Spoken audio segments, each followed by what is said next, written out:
नमो भगवते तस्मै कृष्णायादभूतकर्मणे रूप नाम विभेदेन जगत कीर्तियूयतः सच्चिदानन्दरूपाय विश्वोत्पत्त्यादिहेतवे तापत्रय विनाशाय श्री कृष्णाय वयं नुमः। श्रीमद् भागवत महापुराण चतुर्थ स्कंध 12वां अध्याय।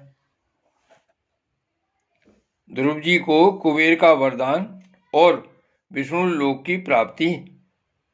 श्री मैत्री जी कहते हैं, विदुर जी, ध्रुव का क्रोध शांत हो गया है और वे यक्षों के वध से निवृत्त हो गए हैं। यह जानकर भगवान कुबेर वहां आए। उस समय यक्ष, चारण और किन्नर लोग उनकी स्तुति कर रहे थे। उन्हें देखते ही ध्रुव जी हाथ जोड़कर खड़े हो गए। तब कुबेर ने कहा, कुबेर जी बोले, शुद्ध हृदय क्षत्रिय कुमार, तुमने अपने दादा के उपदेश से ऐसा दुस्तज्य वैर त्याग दिया, इससे मैं तुम पर बहुत प्रसन्न हूँ। वास्तव में न तुमने यक्षों को मारा है और न यक्षों ने तुम्हारे भाई को। समस्त जीवों की उत्पत्ति और विनाश का कारण तो एकमात्र काल ही है। यह मैं तू आदि मिथ्या बुद्धि तो जीव को अज्ञानवश स्वप्न के समान शरीर आदि को ही आत्मा मानने से उत्पन्न होती है। इसी से मनुष्य को बंधन एवं दुखादि विपरीत अवस्थाओं की प्राप्ति होती है।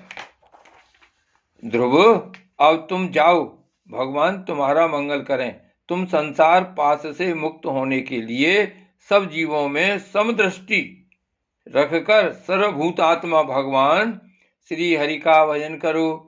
वे संसार पाश का छेदन करने वाले हैं तथा संसार की उत्पत्ति आदि के लिए अपनी त्रिगुणात्मका माया शक्ति से युक्त होकर भी वास्तव में उससे रहते हैं। उनके चरण कमल ही सबके लिए भजन करने योग्य हैं।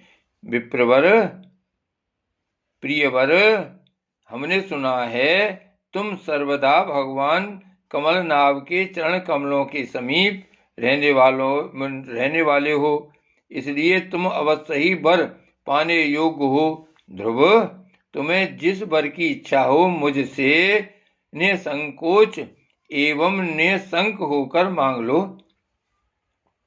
श्री मैत्री जी कहते हैं, विदुर जी, यक्ष कुबेर ने जब इस प्रकार वर मांगने के लिए आग्रह किया, तब महाभागवत महामती ध्रुव जी ने उनसे यही मांगा कि मुझे श्री हरि की अखंड स्मृति बनी रहे, जिससे मनुष्य सहज ही दुस्तर संसार सागर को पार कर जाता है।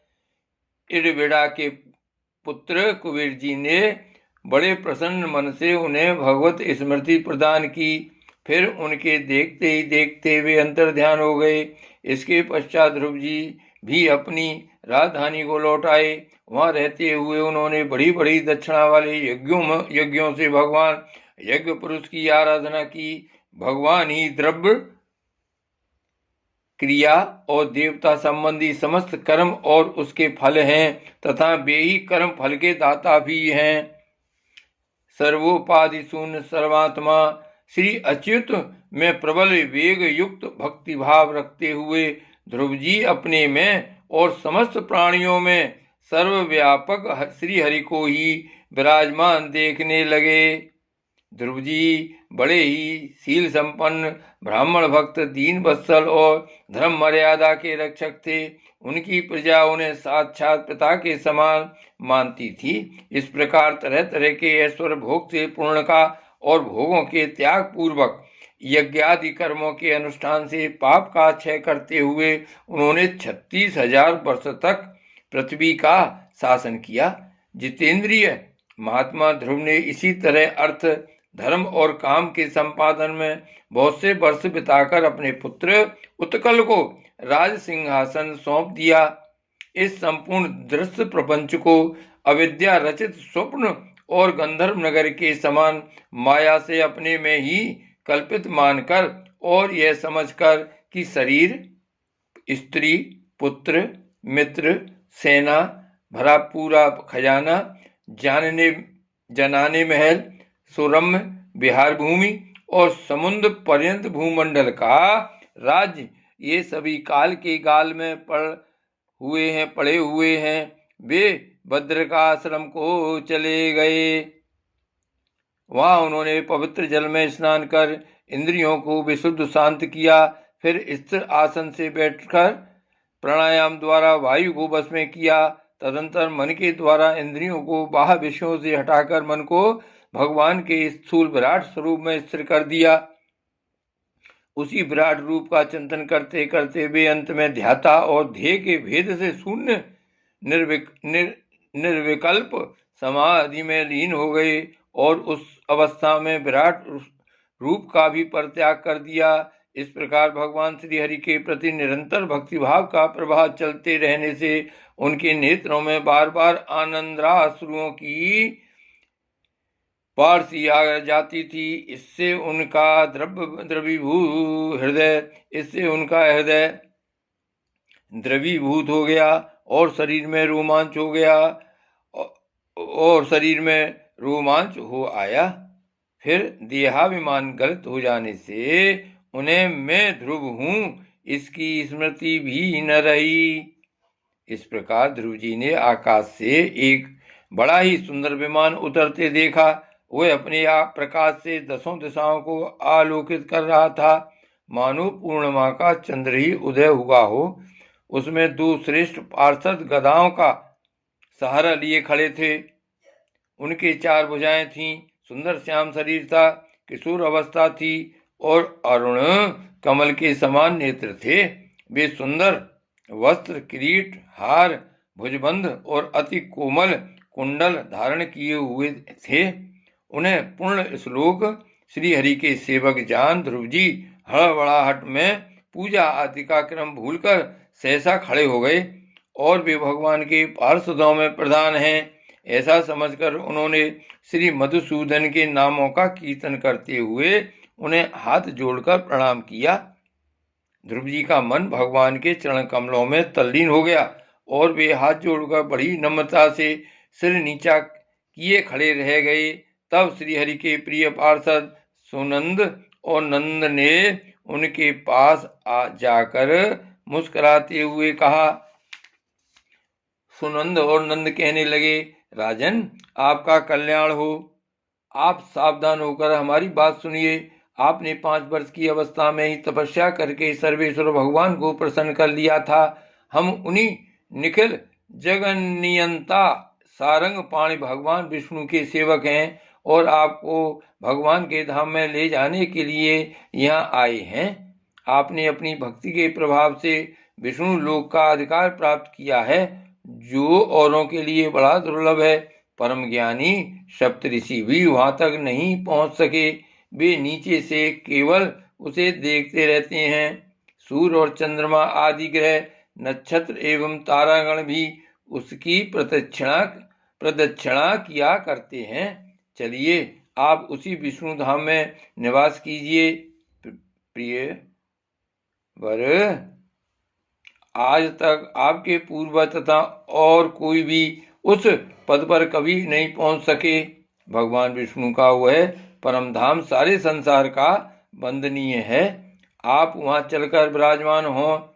आयुष्मान, यह श्रेष्ठ विमान पूर्ण श्लोक शिखामणि श्री हरि ने आपके लिए ही भेजा है। आप इस पर चढ़ने योग्य हैं।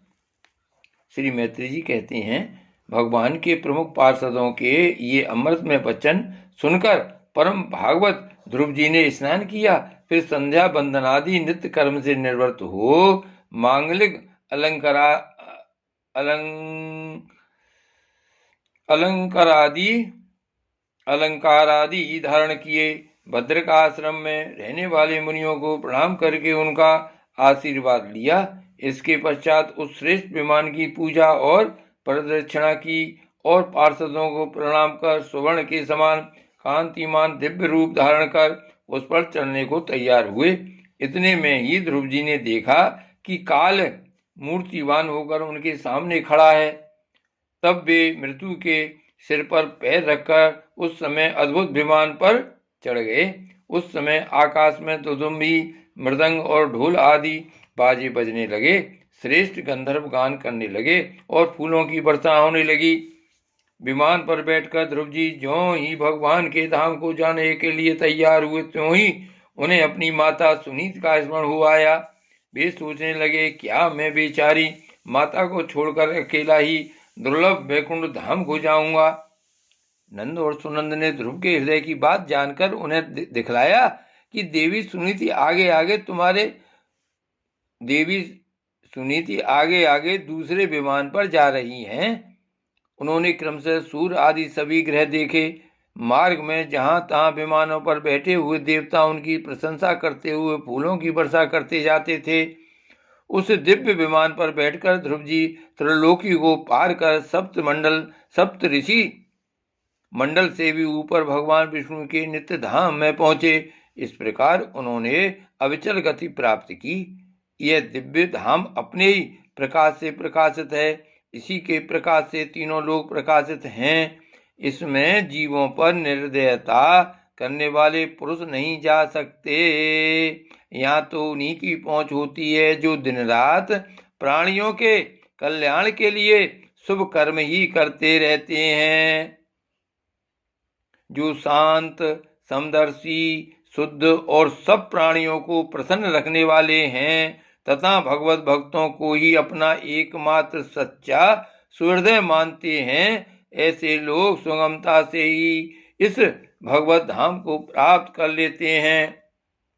इस प्रकार उत्तानपाद के पुत्र भगवत पारायण श्री ध्रुव जी तीनों लोकों के ऊपर उसकी निर्मल चूड़ामणि के समान विराजमान हुए।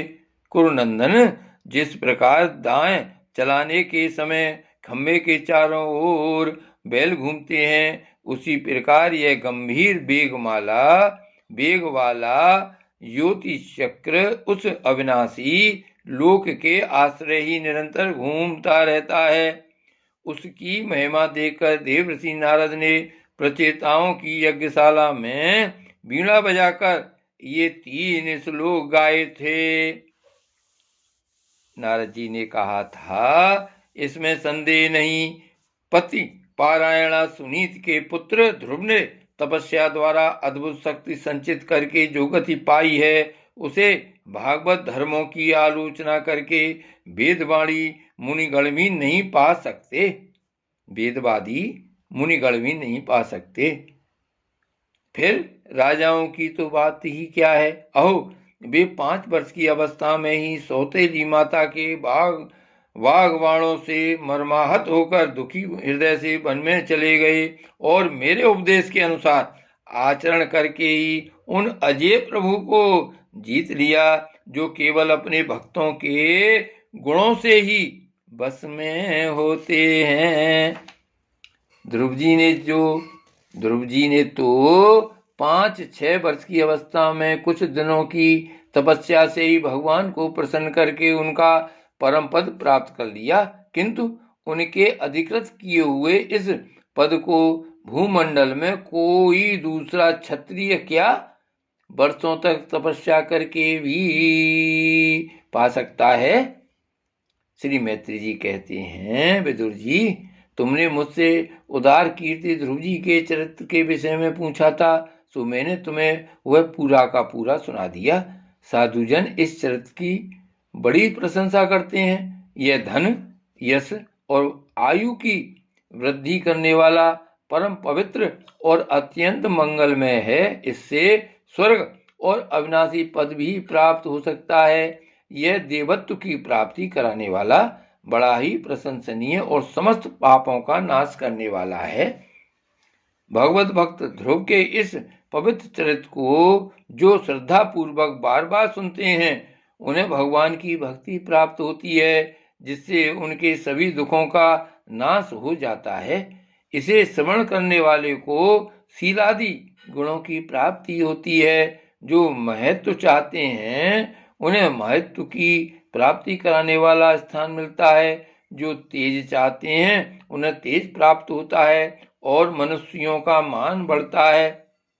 पवित्र कीर्ति ध्रुव जी के इस महान चरित्र का प्रातः और सायंकाल ब्राह्मणादि द्विज जातियों के समाज में एकाग्र चित्त से कीर्तन करना चाहिए।